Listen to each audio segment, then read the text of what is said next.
ಪಿಂಗಲೆ ಅಂತ ಒಬ್ಬಳಿದ್ಲು. ಅವಳು ವೇಶ್ಯೆ, ಬಹಳ ಸುಂದರವಾಗಿದ್ಲು. ಅವಳಿಗೆ ಹಣದ ಮೇಲೆ ಹೆಚ್ಚು ಆಸೆ. ಎಷ್ಟೊತ್ತಾದರೂ ಯಾರೂ ಬರ್ತಾ ಇಲ್ಲ ಅವತ್ತು. ಅಲ್ಲಿ ಹೋಗಿ ಮತ್ತಷ್ಟೊತ್ತು ನಿಂತ್ಕೊಂಡ್ಳು, ಮತ್ತೆ ಯಾರೂ ಬರಲಿಲ್ಲ. ಒಂದು ದಿವಸ ಯಾರೂ ಬರಲಿಲ್ಲ ಅಂತ ಅಂದ ಕೂಡಲೇ ಏನನ್ಸುತ್ತೆ ಅಂದರೆ ಅದು ನಿರಾಕರಣೆ ಅನ್ನೋ ಥರ ಆಗ್ತಾ ಹೋಗ್ಬಿಡುತ್ತೆ. ರಾತ್ರಿ ಹೋಗಿ ಮಲಗಿದ್ರೆ ನಿದ್ದೆ ಬರಲಿಲ್ಲ ಅವಳು. ಇವ್ರುಗಳು ಯಾರಿಗೂ ನಾನೂ ಬೇಕಾಗಿಲ್ಲ ಅಲ್ವಾ ಅಂತೆಲ್ಲ ಯೋಚನೆ ಮಾಡ್ತಾ ಮಾಡ್ತಾ ಮಾಡ್ತಾ ಅವಳ ಮನಸ್ಸು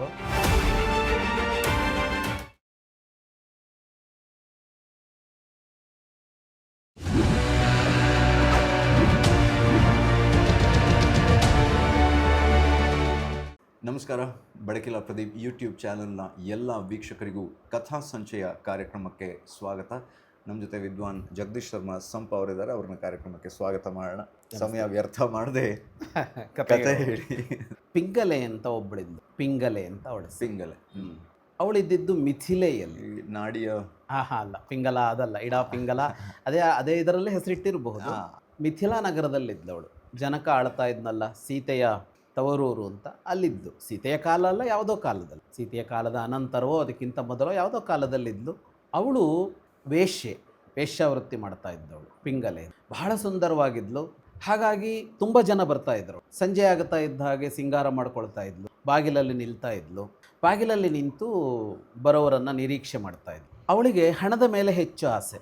ಹಾಗಾಗಿ ಅವಳ ವ್ಯವಹಾರದಲ್ಲಿ ಹೆಚ್ಚು ಹಣ ಕೊಟ್ಟವರಿಗೆ ಅಂತಲೇ ನೋಡ್ತಾ ಇದ್ಲು ಅವಳು. ಅವ್ರ ಜೊತೆಗೆ ವ್ಯವಹಾರ ಕುದುರಿಸಿ ಹೆಚ್ಚು ಹಣ ಕೊಟ್ಟವರ ಜೊತೆಗೆ ಮಾಡ್ತಾ ಇದ್ಲು. ಹಾಗೆ ಸಾಕ್ತಾ ಇತ್ತು. ಭಾಳ ಶ್ರೀಮಂತಳು ಆಗಿದ್ಲು, ಪ್ರಸಿದ್ಧಳು ಆಗಿದ್ಲು. ಒಂದು ದಿನ ಹಾಗೆ ಸಿದ್ಧಳಾಗಿದ್ದಾಳೆ, ಶೃಂಗಾರ ಮಾಡಿಕೊಂಡು ಹೋಗಿ ಎಂದಿನಂತೆ ಹೊರಗಡೆ ನಿಂತ್ಕೊಂಡಿದ್ದಾಳೆ.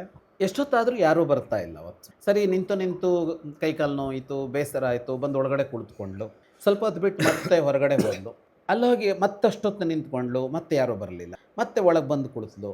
ಸ್ವಲ್ಪ ಹೊತ್ತು ಬಿಟ್ಟು ಮತ್ತೆ ಹೋಗಿ ನಿಂತ್ಕೊಂಡ್ಳು. ಮತ್ತದೇ ಕಥೆ.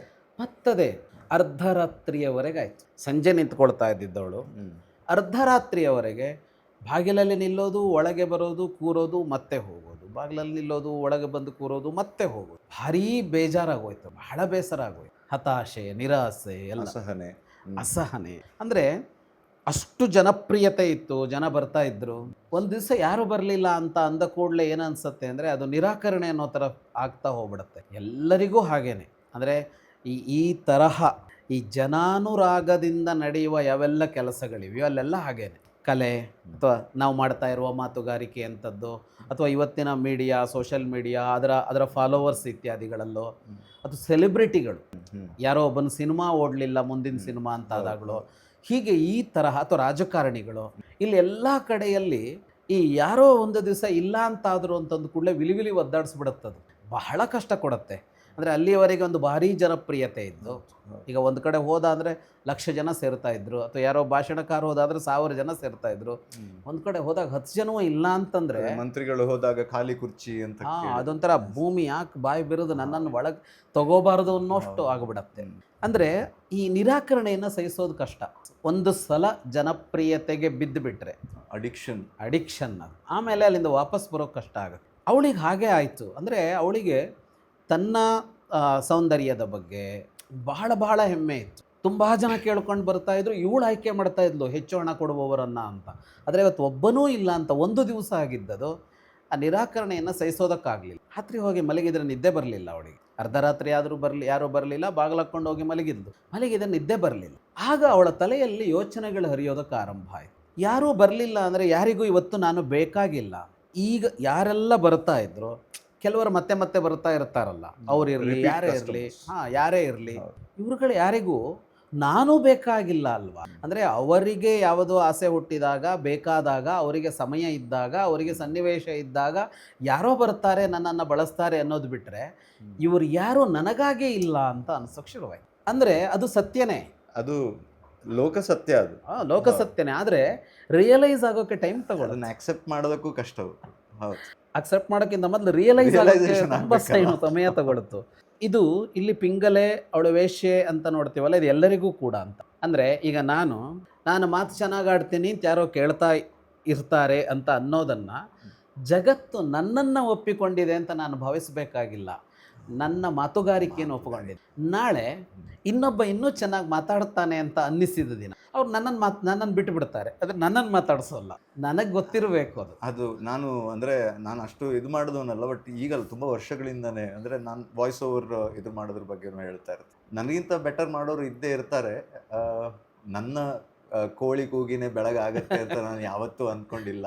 ಅದನ್ನು ಹೇಳ್ಕೊಂಡಿರ್ತೀನಿ, ಆದರೆ ಅದನ್ನು ಎಷ್ಟು ಆಕ್ಸೆಪ್ಟ್ ಮಾಡಬಲ್ಲೆ ಗೊತ್ತಿಲ್ಲ. ಬಟ್ ಆ ರಿಯಲೈಸೇಷನ್ ಐ ಥಿಂಕ್ ಅದು ತುಂಬ ಮುಖ್ಯ. ಆದರೆ ಅದನ್ನು ಆಕ್ಸೆಪ್ಟ್ ಮಾಡೋದು ಇನ್ನೂ ಕಷ್ಟ ಅಂತ. ಹೌದು. ಇಲ್ಲಿರೋ ಪ್ರಶ್ನೆ ಏನು ಅಂತ ಕೇಳಿದ್ರೆ, ಈಗ ಹೀಗಿದ್ದಾಗ, ಒಂದು ಹವಾ ಇದ್ದಾಗ ಫಾಲೋವರ್ಸ್ ಇರ್ತಾರಲ್ಲ, ಫ್ಯಾನ್ಸು, ಫಾಲೋವರ್ಸು, ಅಥವಾ ಅವಳ ವಿಷಯದಲ್ಲಿ ಕಸ್ಟಮರ್ಸು ಅಂತ ಇರ್ತಾರಲ್ಲ, ಇವರೆಲ್ಲರೂ ನೋಡ್ತಾ ಇರೋದು ಏನನ್ನ ಅಂದರೆ, ಅವರಿಗೇನೋ ಬೇಕಿದೆ ಅದನ್ನು ನೋಡ್ತಾ ಇದ್ದಾರೆ. ಅವರಿಗೆ ಅದು ಇನ್ನೊಂದು ಕಡೆ ಕಂಡ ದಿನ, ಇದು ಬೇಸರ ಬಂದ ದಿನ ಅವರು ಹೊರಟೋಗ್ತಾರಲ್ಲ, ಆಗ ಗೊತ್ತಾಗತ್ತೆ ನನ್ನೊಡನೆ ಇದ್ದವರು ಯಾರು ಅಂತ. ಹೆಚ್ಚಿನ ಸಲ ಏನು ಮಾಡ್ತಾರೆ, ತುಂಬ ಸೆಲೆಬ್ರಿಟೀಸ್ ಇರಲಿ, ಈ ಥರ ಪ್ರಖ್ಯಾತರೆಲ್ಲ ಇರಲಿ, ಯಾರು ನಿಜವಾಗಿ ಅವರನ್ನೇ ಪ್ರೀತಿಸ್ತಾ ಇದ್ರೋ ಅವರನ್ನು ಸೈಡ್ಲೈನ್ ಮಾಡಿರ್ತಾರೆ. ಸೈಡ್ಲೈನ್ ಮಾಡಿರ್ತಾರೆ. ಯಾಕೆಂದರೆ ಅಲ್ಲಿ ಆ ಜೈಕಾರವೋ ಇದೋ ಜೋರಾಗಿರುತ್ತಲ್ಲ. ಇಲ್ಲಿ ಅವಳಿಗಾಗಿದ್ದು ಅದು ರಿಯಲೈಸ್ ಆಗ್ತಾ ಹೋಯ್ತು ರಾತ್ರಿ ಮಲಗಿದಾಗ, ಯಾರೂ ನನಗಿಲ್ಲ ಅಲ್ವಾ, ಇವ್ರು ಯಾರೂ ನನ್ನವರಲ್ಲ ಅಲ್ವಾ ಅಂತ ಅನ್ನಿಸ್ತಾ ಇದ್ದಾಗ, ಹಾಗಿದ್ರೆ ನನ್ನವ್ರು ಯಾರು ಅಂತ ಬಂದಾಗ ಅವಳಿಗೆ ಅನ್ನಿಸ್ತು ಭಗವಂತ ಮಾತ್ರ ಅಂತ ಅನ್ಸುತ್ತೆ ನನ್ನ ಜೊತೆಗಿರೋದು ಅಂತ ಒಂದು ಥಾಟ್ ಬಂದಲ್ಲಿ. ಒಂದು ಕ್ಷಣದಲ್ಲಿ ಒಂದು ಬಂತು. ಅದು ಬರ್ತಾ ಇದ್ದಂಗೆ ಅದ್ರ ಬಗ್ಗೆನೇ ಯೋಚನೆ ಮಾಡ್ತಾ ಹೋದ್ಲು. ಅದ್ರ ಬಗ್ಗೆ ಅಂತಂದರೆ ಭಗವಂತನ ಬಗ್ಗೆ ಯೋಚನೆ ಮಾಡ್ತಾ ಹೋದ್ಲು. ಅವನೇನು, ಅವನೆಷ್ಟು ಕರುಣಾಪೂರ್ಣ, ಅವನ ಬದುಕಿಗೆ ಎಷ್ಟು ಕೊಡ್ತಾನೆ, ತುಂಬಿ ಕೊಡ್ತಾನೆ. ಆದರೆ ಇವರುಗಳೆಲ್ಲ ಹೆಂಗೆ ವರ್ತಿಸ್ತಾರೆ, ಅವನು ಹೆಂಗೆ ವರ್ತಿಸ್ತಾನೆ, ಇವರುಗಳು ಪಡೀತಾ ಇರ್ತಾರೆ, ಅವ್ನು ನಮ್ಮಿಂದ ಏನನ್ನೂ ಅಪೇಕ್ಷೆ ಪಡಲ್ಲ, ಅವನಿಗೆ ನಾವೇನೂ ಕೊಡಬೇಕಾಗಿಲ್ಲ ಅಂತೆಲ್ಲ ಯೋಚನೆ ಮಾಡ್ತಾ ಮಾಡ್ತಾ ಮಾಡ್ತಾ ಅವಳ ಮನಸ್ಸು ಇವ್ರು ಯಾರೂ ನನ್ನವರಲ್ಲ, ನನ್ನವನು ಅಂತ ಇದ್ದರೆ ಅವನು ಮಾತ್ರ ಅಂತ ಅಂದೆ. ನನ್ನವನ್ನು ಅವನು ಮಾತ್ರ ನನ್ನವನು ಅಂತ ಅನ್ನಿಸ್ತಾ ಹೋಯ್ತು. ಅದೇ ಯೋಚನೆಯಲ್ಲೇ ಮುಳುಗಿದ್ಲು. ಏನಾಯಿತು ಇಷ್ಟು ಕಾಲ, ಏನಾಯಿತು ಅಂದರೆ ನಾನು ಏನು ಮಾಡಿದೆ, ಅವನ ಬಗ್ಗೆ ಯೋಚನೆನೇ ಮಾಡಲಿಲ್ಲ, ಉಳಿದವ್ರ ಬಗ್ಗೆನೇ ಯೋಚನೆ ಮಾಡ್ತಾ ಇದ್ದೆ. ಉಳಿದವ್ರ ಬೆಳಗ್ಗೆಯಿಂದ ಆರಂಭ ಮಾಡಿ ಅವರಿಗಾಗಿ ಸಿದ್ಧಳಾಗ್ತಾ ಇದ್ದೆ. ಇಡೀ ದಿವಸ ಯಾರಿಗಾಗೋ ಸಿದ್ಧಳಾಗ್ತಾ ಇದ್ದೆ. ಯಾರಿಗಾಗಿ ಸಿದ್ಧಳಾಗ್ತಾ ಇದ್ದೀನೋ ಅವ್ರಿಗೆ ನಾನು ಏನೂ ಅಲ್ಲ ಅಂತೆಲ್ಲ ಇದನ್ನು ಆಚೆ ಈಚೆ ಮಾಡ್ತಾ ಮಾಡ್ತಾ ಮಾಡ್ತಾ ಬೆಳಗಾಗುವ ಹೊತ್ತಿಗೆ ಅನ್ನಿಸ್ತು, ಇಲ್ಲ, ಇನ್ನು ಸಿದ್ಧವಾಗಬೇಕಾದದ್ದು ಅವನಿಗಾಗಿ ಮಾತ್ರ, ಭಗವಂತನಿಗಾಗಿ ಮಾತ್ರ ಸಿದ್ಧವಾಗಿ, ನಾನು ಏನೇ ಮಾಡಿದರೂ ಅವನಿಗಾಗಿಯೇ ಮಾಡಬೇಕು ಅಂತ ಅನ್ನಿಸ್ತು. ಹಿಂದಿನ ದಿನದ ರಾತ್ರಿಯವರೆಗೆ ವೇಶ್ಯೆಯಾಗಿದ್ದ ಪಿಂಗಲೆ ಮಾರನೇ ದಿನ ಇಡೀ ವೃತ್ತಿಯನ್ನು ತ್ಯಾಗ ಮಾಡಿ ಅವಳು ಭಗವತ್ ಸಾಧನೆಗೆ ತನ್ನನ್ನು ತೊಡಗಿಸಿಕೊಂಡ್ಳು ಅಂತ ಪುರಾಣ ಈ ಕಥೆಯನ್ನೇ. ಅಂದರೆ ಯಾವುದೋ ವೃತ್ತಿಯಲ್ಲಿ ಇದ್ದವಳು ಒಂದು ಆತ್ಮನಿರೀಕ್ಷಣೆ ಅಂತ ಬಂದಾಗ, ವಾಸ್ತವ ಅರ್ಥ ಆದಾಗ, ನಿಜವಾಗಿಯೂ ಯಾವುದು ಶಾಶ್ವತ ಅನ್ನೋದನ್ನು ಅರ್ಥ ಮಾಡ್ಕೊಳ್ಳೋದಕ್ಕೆ ಹೊರಟಾಗ ಅಶಾಶ್ವತವಾದದ್ದನ್ನೆಲ್ಲ ಕತ್ತರಿಸಿಕೊಳ್ತಾಳೆ. ಆದರೆ ಇದೆಲ್ಲ ಅಶಾಶ್ವತ ಅನ್ನೋದು ನಮಗೂ ಗೊತ್ತಿರುತ್ತೆ, ಎಲ್ಲರಿಗೂ ಗೊತ್ತಿರುತ್ತೆ, ಇವೇನು ನಿರಂತರ ಅಲ್ಲ ಅಂತ. ಯಾಕೆಂದರೆ ಈಗ ಮನುಷ್ಯ ಸಂಬಂಧದ ಜೊತೆಗೆ ಬದುಕ್ತಾ ಬರ್ತೀವಿ ನಾವು.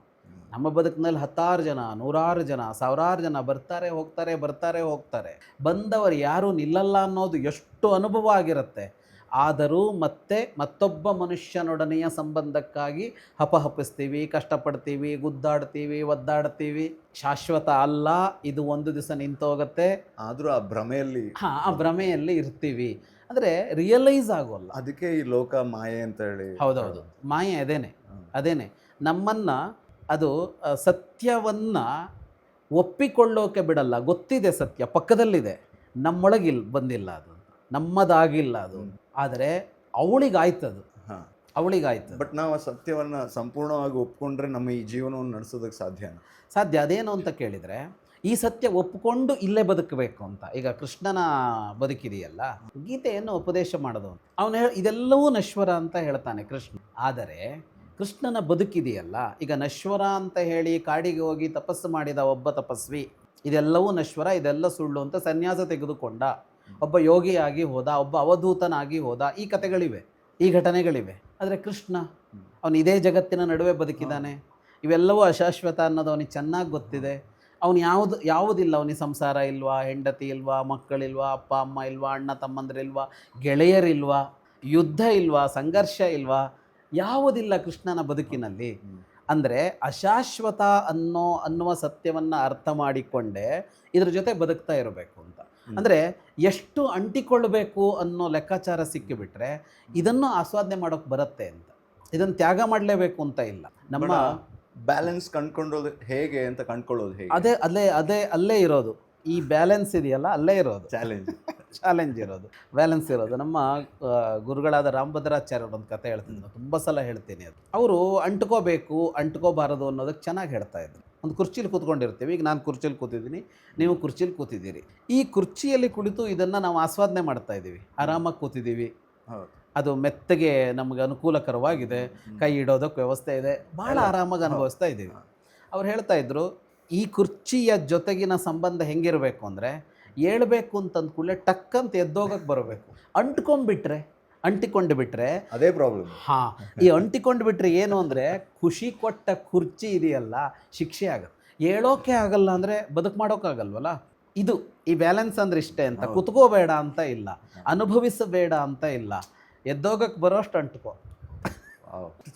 ಅಷ್ಟೇ ಸಿಂಪಲ್, ಬಟ್ ಅದರಲ್ಲಿ ಅಷ್ಟು ಬಂತು. ಹಾಂ, ಜೀವನದ ಸತ್ಯ ಬಂತು. ಸೊ ಜೀವನದ ಸತ್ಯಗಳನ್ನು ಕಥೆಗಳ ಮೂಲಕ ಅದರ ಜೀವನದ ಪಾಠಗಳನ್ನು ತಿಳ್ಕೊಳ್ಳುವಂಥ ಸಮಯ ಕಥಾ ಸಂಚಯ. ಇಂದಿನ ಈ ಸುಂದರ ಕಥೆಗೆ, ಜೀವನದ ಪಾಠಕ್ಕೆ ಧನ್ಯವಾದಗಳನ್ನು ಹೇಳ್ತಾ ಮುಂದಿನ ಸಂಚಿಕೆಯಲ್ಲಿ ಮತ್ತೊಂದು ಕಥೆ ಜೊತೆ ಬರ್ತೀವಿ. ನಮಸ್ಕಾರ.